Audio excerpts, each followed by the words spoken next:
You are watching Grace Television.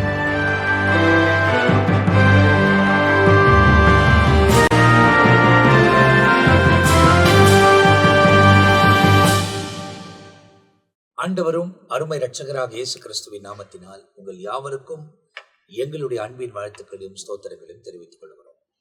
தேவனுடைய பெரிதான கிருபையால் சுவிசேஷம் என்ற இந்த பகுதியில் உங்களை சந்திப்பதில் மிகவும் மகிழ்ச்சி அடைகிறோம்.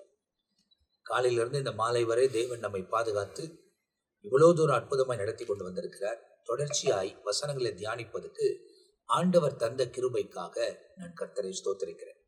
இந்த சுவிசேஷம் என்ற நிகழ்ச்சியில இயேசு கிறிஸ்து போதித்த உபதேசங்களை பரிசுத்த ஆவியானவர் அந்த நாட்களில் தேவனால் அழைக்கப்பட்ட நம்முடைய சீஷர்கள் அப்போஸ்தலர்கள் அவர்கள் மூலியமாய் நமக்கு திருவள்ளுவம் பற்றின அவங்க மூலியமாய் அவர்கள் எழுதி வைத்து அவைகள் நாள் போக போக போக எழுத்தின் வடிவத்தில் புத்தகமாய் நமக்கு வேத புத்தகமாய் அவைகள் அச்சடிக்கப்பட்டு இந்த நாட்களில நவீனத்துவம் நிறைந்திருக்கிறபடியால் ஏஐ மூலியமா கூட சரி, இல்லை நிறைய வசதியின் மூலியமாய் வேத வசனங்களை கேட்பதுக்கும் இயேசு கிறிஸ்து பேசினதை நாம் இன்றைக்கும் வாசிப்பதுக்கும் ஆண்டவர் உதவி செய்திருக்கிறார்.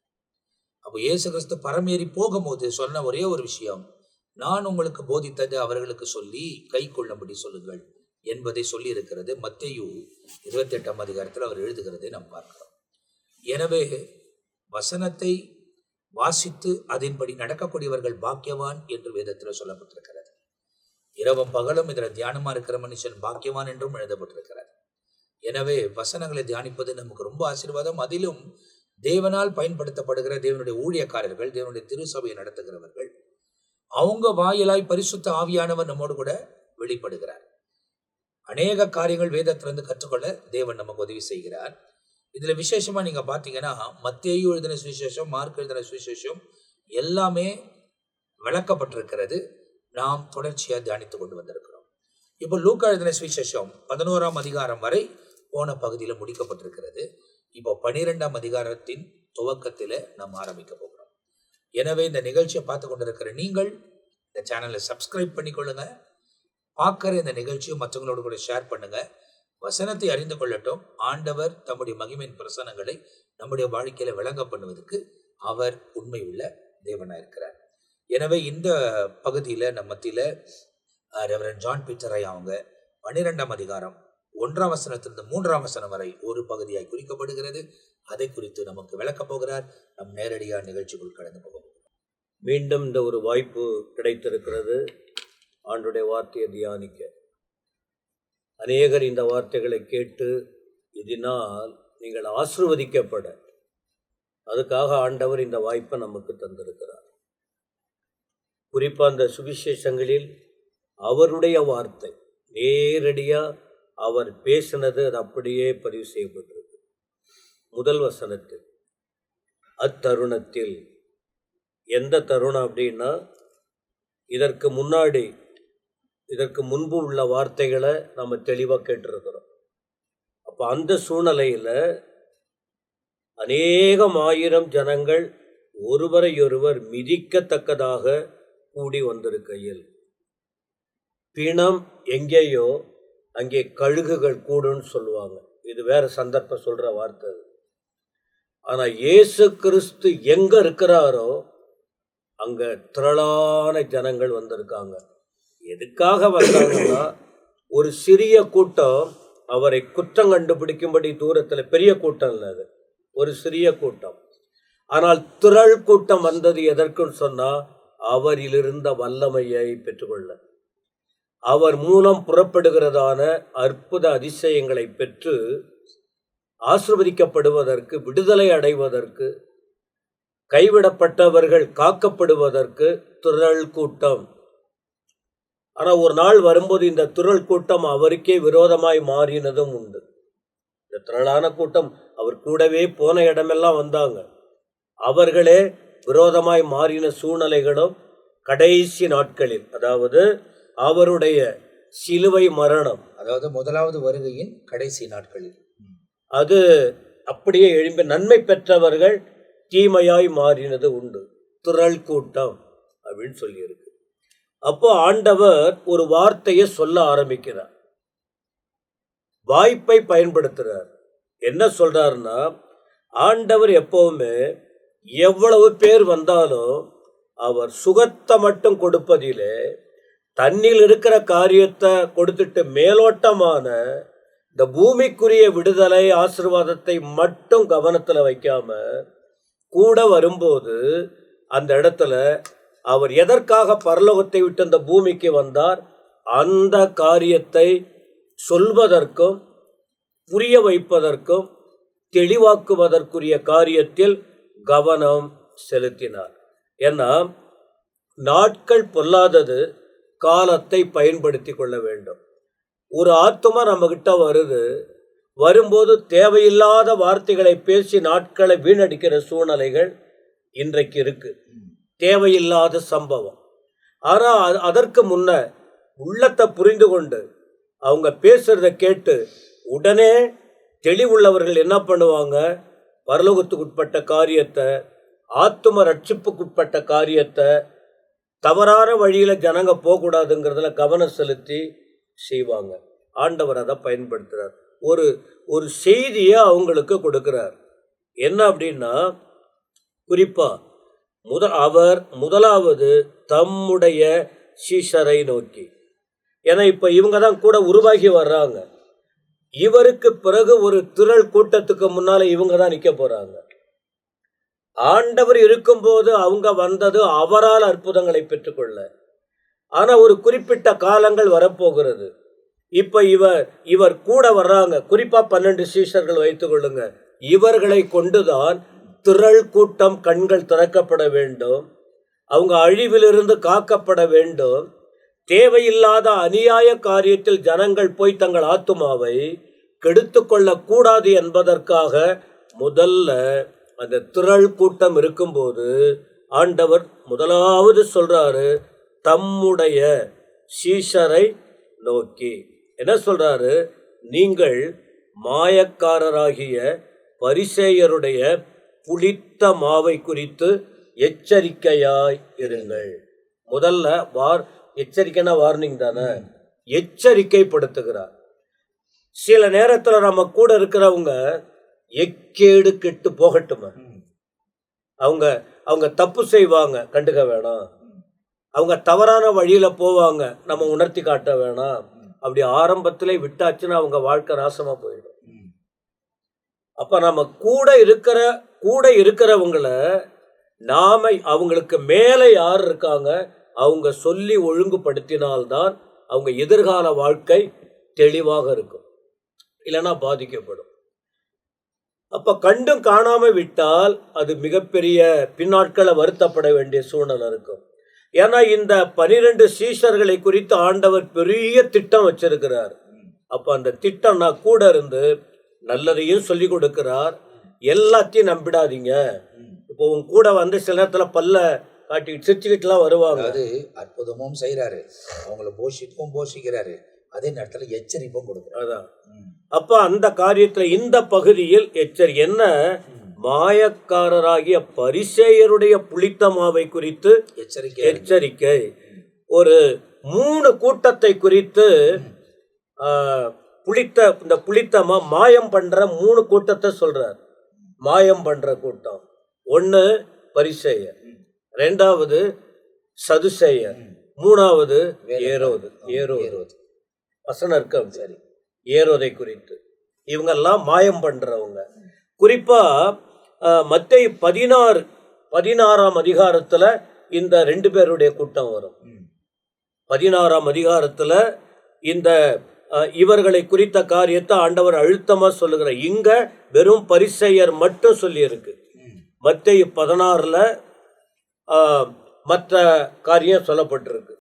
அதுல குறிப்பா பாருங்க என்ன சொல்றானா, சரி மாயக்காரகிய பரிசேயர் சதுசேயர், மாயக்காரன்னா தெரியுது, ஏமாத்துறவங்க. என்ன விஷயம்னா உண்மைய பேசல, சொல்றது ஒண்ணு செய்யறது ஒண்ணு, இதான். அப்போ நீங்க வருங்காலத்தில் நல்லதொரு ஊழியத்தை செய்ய உங்களை பக்குவப்படுத்துற. நீங்க இப்பவே விழிப்பா இருக்கணும். நான் இல்லைன்னா நீங்க தவறா போயிடுவீங்க. அதனாலதான் சீஷர்கிட்ட சொல்றாரு, இந்த கூட்டங்களை பற்றி சொல்றாரு. என்ன அப்போ புளித்தமா அப்படின்னு சொன்னா என்னன்னு சொன்னா வார்த்தை தான், உபதேசம். இதை தான் மத்தேயுல தெளிவா சொல்லுவாரு. அந்த அவர்களுடைய புளித்தமான்னு சொல்லப்படுகிற உபதேசத்தை குறித்து தான் ஆண்டவர் விளக்கி சொல்லுகிறதை பார்க்கிறோம். அப்ப 2ஆம் வசனத்துல சொல்றாரு, வெளியாக்கப்படாத மறைபொருளும் இல்லை, அறியப்படாத ரகசியமும் இல்லை. என்னதான் மூடி மறைச்சி சில காரியத்தை அந்த காலத்துக்குட்பட்டு ஜனங்களை பிரியப்படுத்தும்படி உண்மையை மறைத்து தவறான வார்த்தைகளை சொன்னாலும் உண்மை உண்மைதான் வெளிப்படும். 3ஆம் வசனத்துல சொல்றாரு, ஆதலால் என் சீஷர்களே, நீங்கள் இருளிலே பேசினது எதுவோ இருட்டு, யாருக்கும் தெரியாம நீ பேசலாம், ஆனா ஒரு நாள் வரும் அது வெளிச்சத்திலே கேட்கப்படும். நீங்கள் அறைகளில் காதிலே சொன்னது எதுவோ அது வீடுகள் மேல் கூறப்படும். சொல்லப்படுகிற விஷயம் என்ன? உண்மையாய் மற்றவர்களை குறித்து தெளிவடையணும். எல்லாரும் சொல்ற வார்த்தைய எல்லாத்தையும் ஏற்றுக்கொள்ளக்கூடாது. நீங்க தெளிவா இருந்தாதான் உண்மை வெளிப்படும். மற்றவர்களே சரியான வழியில் நடத்துவதற்கு ஏதுவா இருக்கும். அதனால அந்த புளித்தமா அப்படின்னு சொன்னாலே, புளிப்புன்னு சொன்னாலே ஒரு யாரும் அதை அவ்வளவு ஏற்றுக்கொள்ள மாட்டாங்க. நம்ம வயிற்றுக்குள்ள போறது கூட புளிப்பாயிட்டா ஒரு மாதிரி அருவருப்பா தெரியும், ஒரு மாதிரி கஷ்டமா தெரியும். அதனால எல்லா வார்த்தையும் நல்ல வார்த்தை இல்லை. நல்ல வார்த்தை சொல்றவங்க இருக்காங்க, அதையும் புரிஞ்சுங்க. தப்பான வார்த்தையை சொல்றவங்க இருக்காங்க, அதுக்கு செவி கொடுக்காம உள்ளது எதுவோ அதிலே செயல்பட வேண்டும் என்கிற உட்கருத்தோடு ஆண்டவர் தம் கூட இருக்கிறவர்களை தெளிவாக்குகிறார். அப்போ ஒரு காரியம் எனக்கு புரியுது, நம்ம கூட இருக்கிறவங்களை சரியான பாதையில நடத்த வேண்டியது நம்முடைய கடமை. இப்போ இந்த இடத்துல நீங்க பாத்தீங்க அப்படின்னாக்கா, இந்த 12ஆம் அதிகாரமே ஆண்டவர் ஒரு எச்சரிப்போடு கூட ஆரம்பிக்கிறார். அது சீஷர்களுக்கு ஒரு எச்சரிப்பை கொடுக்கிறார். அதாவது நீ எது அந்தரங்கத்துல பேசினாலும் அது வெளிரங்கமாக்கப்படும் அப்படின்பதையும் உங்களுக்கு சொல்றாரு. அதனால அந்த ரங்கத்திலும் ஒரே மாதிரி வாழு, வெளிரங்கமா அது ஆனாலும் ஒன்றும் பிரயோஜனம் இல்லை, பிரச்சனை கிடையாது அப்படின்பதை அவர் பேசுகிறதை வேதாகமத்துல நமக்கு ரொம்ப தெளிவாக சொல்லப்பட்டிருக்கிறார். நம்ம வெளிப்புறத்தில் ஒரு வாழ்க்கையும் உள்புறத்தில் ஒரு வாழ்க்கை வாழ்ந்து கொண்டிருந்தோம்னால் அது பிரயோஜனம் இல்லை. எல்லாமே தேவனுக்கு முன்பதாய் வெளிரங்கமா இருக்கிறது என்பதை ரொம்ப தெளிவாய் சுட்டி காண்பிக்கிறார். இந்த 3 வசனங்களை முடித்த உடனே அடுத்தது தொடர்ந்து அவர் போதிக்கக்கூடிய காரியங்களை 4ஆம் வசனத்திலிருந்து 7ஆம் வசனம் வரை ஒரு பகுதியாய் போடப்பட்டிருக்கிறது. இதை குறித்து நம்ம திருவரன் மெல்கிசேதேக் அவர்கள் பகிர்ந்து கொள்வார்.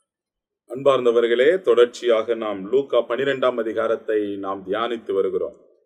இது 11வது அதிகாரத்தினுடைய தொடர்ச்சியை காண்பிக்கிறது. பரிசேயரும் நியாய சாஸ்திரிகளும் இன்றைக்கு இயேசுவை குற்றம் கண்டுபிடிக்கும்படியாக அவர்கள் என்ன பண்றாங்கன்னா, வேத பாரகரும் பரிசேயரும் அவர் மேல் குற்றம் சாட்டும் பொருட்டு அவர் வாய்மொழியில் ஏதாகிலும் பிழை கண்டுபிடிக்க வேண்டும் என்று உபாயம் பண்ணி அவரை மிகவும் நெருக்கவும் அநேக காரியங்களை குறித்து பேசும்படி அவரை ஏவவும் தொடங்கினார்கள். அப்ப என்னன்னா, வாயை கலறி இருக்கிறாங்க. இயேசு கிட்ட வாய்மொழினால இவரை சிக்க வைக்கணும்னு சொல்லி வாயை கலறி இருக்கிறாங்க. ஏதோ பேசி பிழை கண்டுபிடிக்க வேண்டும். அப்ப ஆண்டவர் சொல்றாரு, கூட இருக்கிற சீடர்களை பார்த்து சொல்றாரு, நீங்க பயப்படாதீருங்க. அததான் இப்போ நம்ம ஜான் பீட்டர் ஐயா பேசினாரு. ஒருவர், அதாவது யாருக்கு நம்ம பயப்படணும் அப்படின்னு ஆண்டவர் இங்க சொல்ல வர, யாருக்கு நம்ம பயப்படணும். இப்ப இங்க நம்ம பார்க்கும் பொழுது ஆண்டவர் 4ஆம் வசனத்துல, என் சிநேகிதராகிய உங்களுக்கு நான் சொல்லுகிறேன், சரீரத்தை கொலை செய்து அதன் பின்பு அதிகமாய் ஒன்றும் செய்ய திராணி இல்லாதவர்களுக்கு பயப்படாதிருங்கள். சரீரத்தை கொலை செஞ்சுட்டான்னா அதுக்கு மேல அவன் ஒன்றும் பண்ண முடியாது, அவனுக்கு நீங்க பயப்படாதீங்க. யாருக்கு பயப்படணும்? மத்தேயு 10ஆம் அதிகாரம் 28ஆம் வசனத்துல, ஆத்துமாவை கொல்ல வல்லவராயிராமல் சரீரத்தை மாத்திரம் கொலை செய்கிறவர்களுக்கு நீங்கள் பயப்பட வேண்டாம், ஆத்துமாவையும் சரீரத்தையும் நரகத்துல அழிக்க வல்லவருக்கே பயப்படுங்கள். இப்ப மனுஷர் எல்லாம் என்ன செய்வாங்க அப்படின்னா, வெறும் சரீரத்தை கொலை செய்யறான், உயிர் இருக்கிற வரைக்கும் அவன் போறான், உயிர் எடுத்துட்டான் நான் முடிஞ்சிச்சு அவங்க கதை, அவனுக்கு நீங்க பயப்படாதீங்க. இப்போ இந்த நியாய சாஸ்திரிகளோ வேத பாரகரும் அவர் மேல குற்றம் சாட்டி இவரையே டார்கெட் பண்றாங்க. அப்ப சீடருங்க ஒரு விசுவாசத்துல தள்ளாடுறாங்க இல்லையா? ஆண்டவர் சொல்றாங்க, அவனுங்களுக்கெல்லாம் ஏன் பயப்படுறீங்க? ஆத்மாவையும் சரீரத்தையும் அழிக்க வல்லவருக்கே பயப்படணும். இப்ப இங்க ஆண்டவர் சொல்லிட்டு என்ன சொல்றாருனாக்கா, இந்த வசனத்துல நம்ம பார்க்கும்போது அதுக்கு கீழே வசனத்துல, நீங்கள் இன்னாருக்கு பயப்பட வேண்டும் என்று உங்களுக்கு காண்பிக்கிறேன். ஆண்டவர் சொல்றார், யாருக்கு நீங்க பயப்பட வேண்டும் என்று நான் உங்களுக்கு காண்பிக்கிறேன். கொலை செய்த பின்பு நரகத்துல தள்ள வல்லவருக்கே பயப்படுங்கள். ஆம், அவருக்கே பயப்படுங்கள் என்று உங்களுக்கு சொல்லுகிறேன். சும்மா நம்மள சரீரத்தை மாத்திரம் கொலை செய்யறவனுக்கு நீங்க பயப்படாதீங்க. ஏன் ஆண்டவர் இந்த காரியத்தை சொல்றாருன்னா, பறவைகளை ஏன் காண்பிக்கிறாரு, மிருகங்களை ஏன் ஆண்டவர் காண்பிக்கிறார்? அவைகளை விட நீங்கள் விசேஷித்தமானவர்கள். ஆண்டவர் இங்க சொல்ல வருகிற காரியங்கள் அதுதான். இதை சொல்லி இந்த புறா குஞ்சுகளையும் பறவைகளையும் ஆண்டவர் சொல்லுகிற காரணம், அவைகளை விட நீங்க விசேஷித்தமானவர்கள். இப்ப யாருக்கு பயப்படணும் நம்ம அப்படின்னு சொல்லும்போது, வசனத்துல சங்கீதத்துல 9ஆம் சங்கீதத்துல 17ஆம் வசனத்துல, துன்மார்க்கரும் தேவனை மறக்கிற எல்லா ஜாதிகளும் நரகத்துல தள்ளப்படுவார்கள். யார் தள்ளுறாரு அவருக்கு தான் பயப்படணும். யார் வல்லவரா இருக்கிறார் அவருக்கு தான் பயப்படணும். அதனால்தான் இந்த மத்தேயுல நம்ம வாசிச்சோம் இல்லைங்களா, 10ஆம் அதிகாரம் 28ஆம் வசனத்துல, ஆத்மாவையும் சரீரத்தையும் மாத்திரம் கொள்ளுகிறவருக்கு அல்ல, ஆத்மாவையும் சரீரத்தையும் நரகத்துல தள்ளுகிற வல்லவருக்கே பயப்படணும். அப்போ வல்லமை உள்ள தேவன் ஒருவர் இருக்கிறான்னா மரணத்துக்கு பிற்பாடும் அதிகாரம் உடையது. மனுஷனுக்கு அப்படி இல்லை. உயிரை எடுத்துட்டான்னா, கொலை பண்ணிட்டான்னா, செத்துட்டான்னா விட்டுருவானுங்க. ஆனா ஆண்டவர் அதுக்கப்புறம் தான் அவனுக்கு நியாய தீர்ப்பு இருக்கு. அதுக்கப்புறம் தான் அவனை பாதாளத்துக்கு அனுப்பணுமா பரலோகத்துக்கு அனுப்பணுமா ஆண்டவருக்கு தெரியும். அவருக்கு பயப்பட வேண்டும் என்று ஆண்டவர் இங்கே காட்டுறார். 2 பேதுருவில 2ஆம் அதிகாரம் 4ஆம் வசனத்துல நம்ம பார்க்கும் பொழுது, பாவம் செய்த தூதர்களை தேவன் தப்ப விடாமல் அந்தகார சங்கிலினாலே கட்டி நரகத்துல தள்ளி நியாய தீர்ப்புக்கு வைக்கப்பட்டு இருக்கிறார்களாக ஒப்பு கொடுத்திருக்கிறார். அப்போ பாவம் செய்த தூதர்களை கூட தேவன் விட்டு வைக்கவில்லை.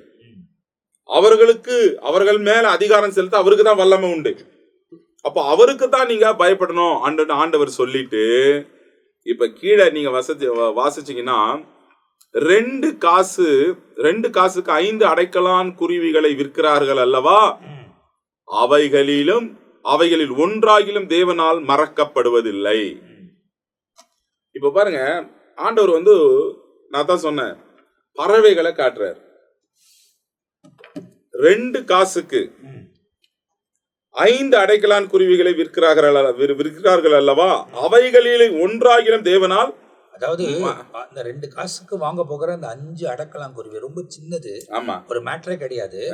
அவைகளும் மறக்கப்படுவதில்லை. சிட்டுக்குருவின்றாங்க. ஆமா, சிட்டுக்குருவி. இப்போ உயிரினங்களிலே பறவைகளிலே ரொம்ப சின்னது குருவி தான். அவைகளில் ஒன்றாகிலும் மறக்கப்படுவதில்லை.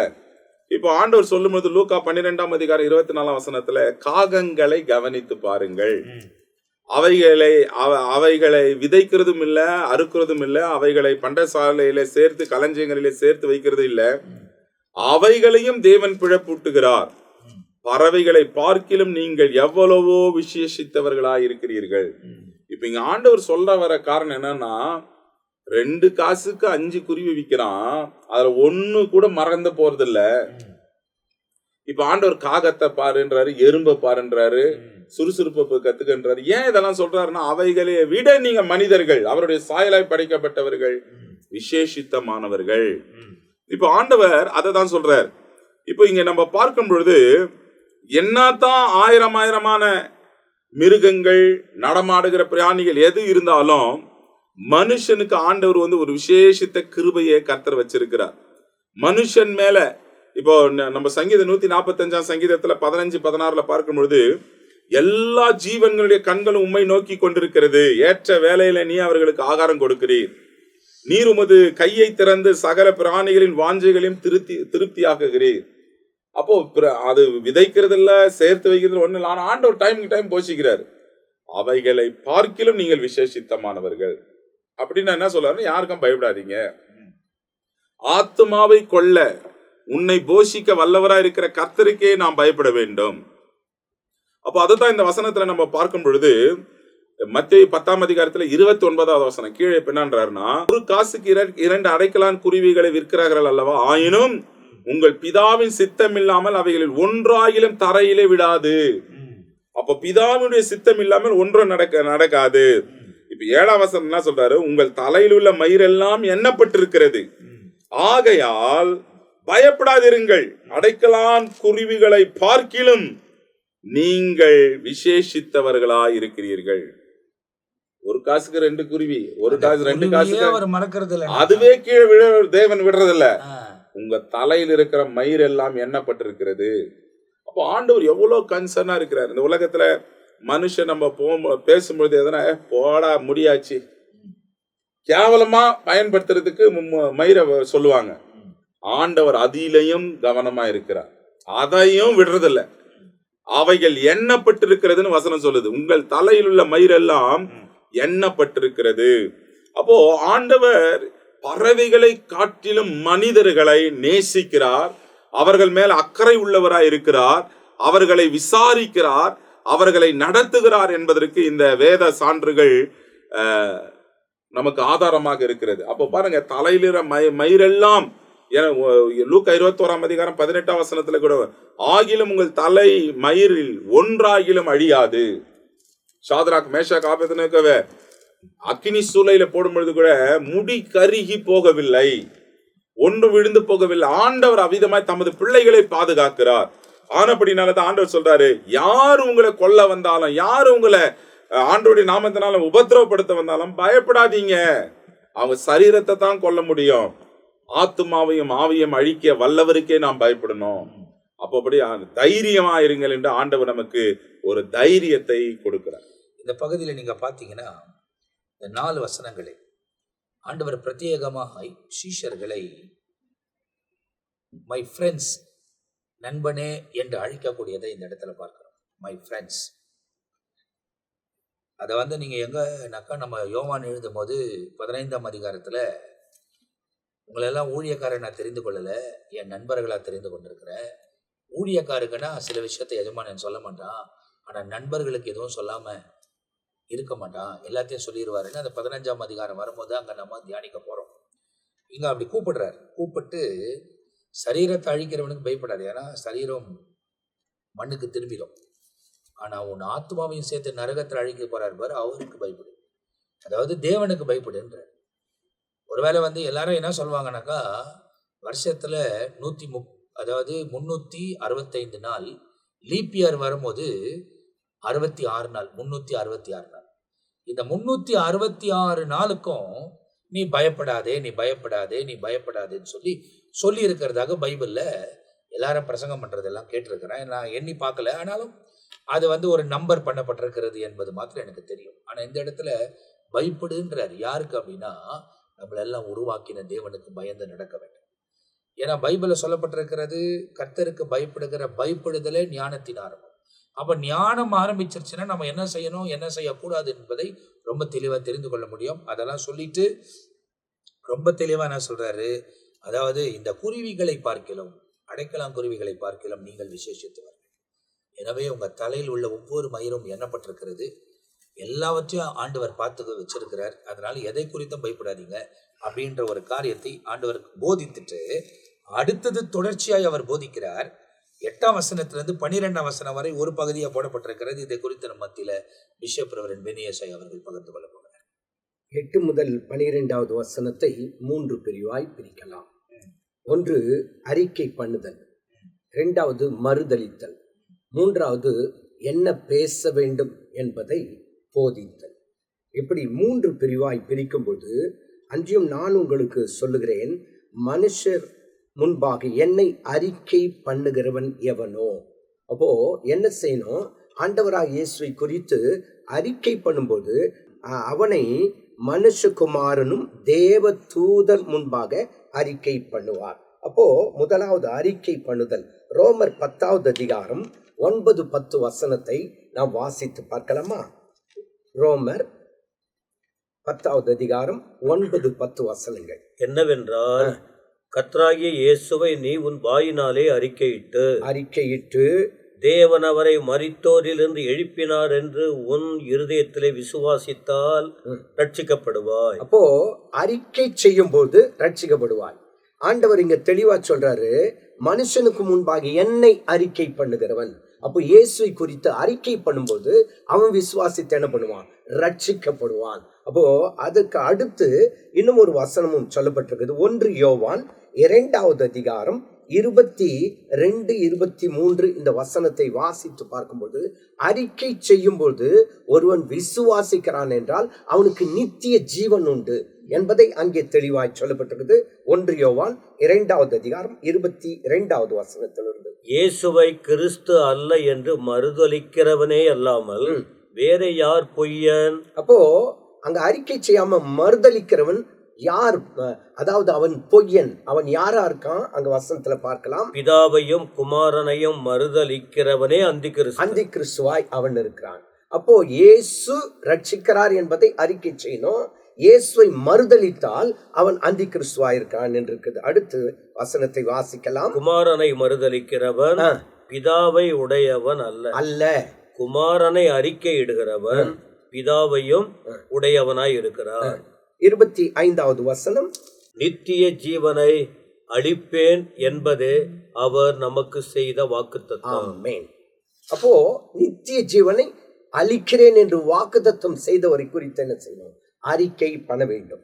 அப்போ இரண்டாவதாக மறுதலித்தலை குறித்து அங்கே வேதத்திலே வாசிக்கிறோம். என்னன்னு கேட்டா அங்க தெளிவா, மனுஷருக்கு முன்பாக என்னை மறுதலிக்கிறவன் தேவ தூதர்களுக்கு முன்பாக மறுதலிக்கப்படுவான். இப்போ முதலாவது அறிக்கை பண்ணுகிறவன், இரண்டாவது மறுதலிக்கிறவனை குறித்து இங்கே சொல்லப்பட்டிருக்கிறது.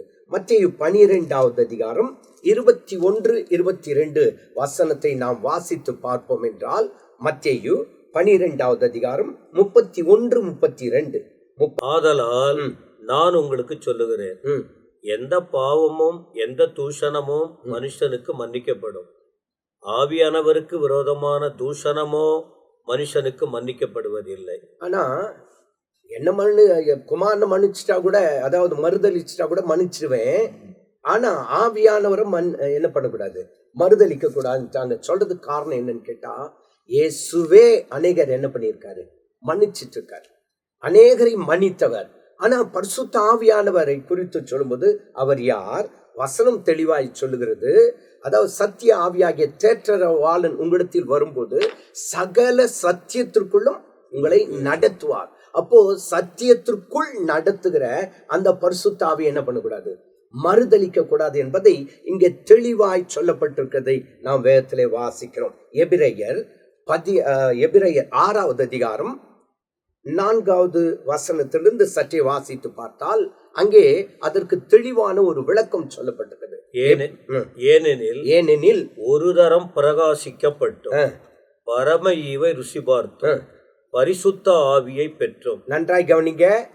இப்போ பரம ஈவை எல்லாம் ருசி பார்த்துட்டு பரிசுத்த ஆவியை பெற்றும் தேவனுடைய நல் வார்த்தையையும் இனிவரும் உலகத்தின் பலன்களையும் ருசி பார்த்தும் மறுதலித்து போனவர்கள். அப்ப யாரு மறுதலிக்கிறாங்க? இங்க பரிசுத்த ஆவியானவரை மறுதலித்து போனவர்கள் தேவனுடைய குமாரனை தாங்களே மறுபடியும் சிலுவையில் அறைந்து அவமானப்படுத்துகிறபடியால் மனம் திரும்புவதற்கேதுவாய் அவர்களை மறுபடியும் புதுப்பிக்கிறது கூடாத காரியம். அப்போ இயேசுவை அறிக்கை பண்ணா அவர் என்ன பண்றாராம்? பரலோகத்தில் இருக்க தூதர்களுக்கு முன்பாக அவர் என்ன பண்றாராம்? அறிக்கை பண்ணுகிறாராம்.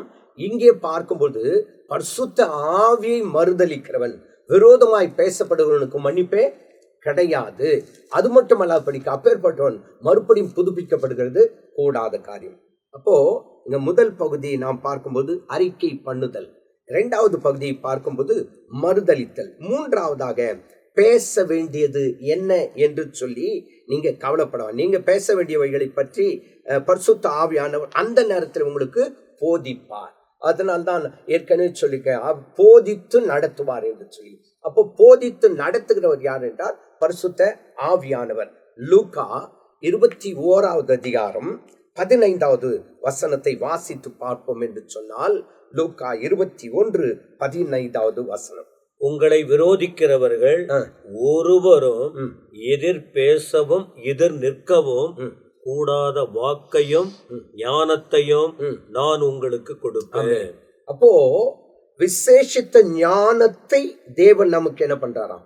ஏன்னு கேட்டா, என்ன பேசுறது என்ற ஒரு பயமோ ஒரு திகிலோ ஒரு தடுமாற்றமோ எதுவுமே உங்களுக்கு வேண்டாம். ஏன்னு கேட்டா, அந்த 11வது வசனத்துல தெளிவாய் சொல்லியிருக்கு, அன்றியும் ஜெப ஆலயங்களுக்கும் துரைத்தனங்களுக்கும் அதிகாரங்களுக்கும் முன்பாக உங்களை கொண்டு போய் விடும்போது எப்படி எண்ணத்தை மறுதரமாக சொல்லுவோம் என்றும் எதை பேசும் என்றும் கவலைப்படாதுங்க. என்ன பேசுறது ஒன்றும் புரியலையே, கவலைப்படாதீங்க.